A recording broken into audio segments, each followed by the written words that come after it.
இது சோனியா காதலர் தினம் நல்ல மூவி. சோமு அப்படியே போய் கீழே போய் இல்ல இங்க ஸ்விம்மிங்லாம் முடியாது, கீழே அப்படியே கொஞ்ச நேரம் பிடிச்சி எல்லாரும் வீடியோ ஓடிக்கிட்டு இருக்கு. அப்படியே எடுத்துட்டு பாப்பா எல்லாரையும் ஒரு வாட்டி வீடியோ ஓடுது. எதுவும் கிளிக்லாம் எதுவும் பண்ண வேணாம். அப்படியே நேச்சரோட அப்படியே பிசி ரேஞ்சுக்கு வரணும். அந்த ரேஞ்சுக்கு தான் என்னால் எடிட்லாம் பண்ண முடியாது. நீங்க ஒரு பெரிய கேமராமேனா இருந்தீங்கன்னா நான் உங்களை படத்துல நான் அறிமுகம் பண்றேன். அப்படியே ஒரு திரும்பி சன்செட்லாம் பியூட்டிஃபுல் தான். மிடில் பேசன் இருக்கு. இப்போ அங்கே ஒன்றுமே ஸ்பெஷல் கிடையாது.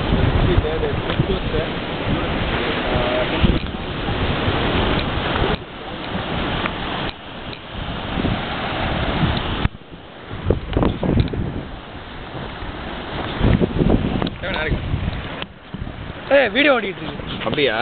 வீடியோ எடுத்துட்டு இருக்கோம்ல பிசி ரேஞ்சுக்கு நாங்கள் ஏதோ ட்ரை பண்ணிட்டு இருக்கோம் வெளியில.